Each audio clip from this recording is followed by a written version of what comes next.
D'accord. Ok, bah je te tiens au courant. Merci, à plus tard. Bon, écoute, Ilyes, c'est la merde là. Qu'est-ce qui se passe? Je sais pas si t'as entendu, mais il y a un des gars qui a eu un accident hier au workshop. Ah ouais? Rien de grave, j'espère.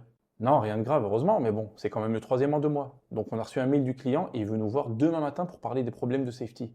Aïe. Ouais, aïe, comme tu dis. Enfin bref, il faut que tu sois là. Moi? Oui, bah pas le choix, ils vont nous challenger, donc il faut quelqu'un qui connaisse bien le projet pour les rassurer. Ok, bah écoute, je ferai au mieux. Ok, nickel. Ouais, il faut absolument les calmer là, parce que ça risque de monter très haut et ça craint vraiment pour le projet. Donc je compte sur toi. Bon, Ilyes, je voulais te voir cet après-midi pour deux choses. Premièrement, pour débriefer le meeting de ce matin avec le client, et deuxièmement, pour faire ta revue de performance annuelle. D'accord, ça marche. Bon, on va prendre les sujets un par un. Déjà, par rapport à ce matin, bah, t'as assuré. Ta petite présentation là avec le plan d'action de la safety à mettre en place, ils ont adoré. Ah ouais? Ouais, ouais, j'ai eu des bons retours. On a vraiment évité la cata. Ça les a calmés pour l'instant, donc bien joué à toi.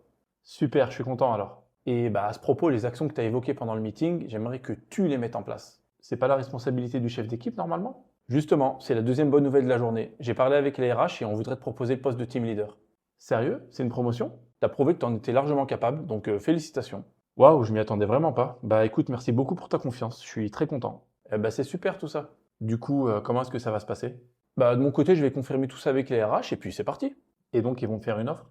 Alors, je pense pas qu'il y ait de budget spécialement pour ce poste-là. Donc, ah, parce que comme c'est un poste avec plus de responsabilités, tu sais, je me disais que dans l'immédiat, je te cache pas que c'est un peu serré niveau budget. Après, je dirais que c'est pas vraiment le but premier de la démarche non plus. Faut que tu le vois plus comme une opportunité de monter en compétence, tu vois. Oui, oui, je comprends et c'est super. Mais le souci, c'est que je vais clairement bosser 2 fois plus. Donc, écoute, on en rediscute dans quelques mois quand tu auras pris en main le poste. Mais encore une fois, te prends pas la tête avec l'aspect financier. Pense plutôt aux compétences que tu vas acquérir. Je veux bien, mais le problème, c'est mon proprio.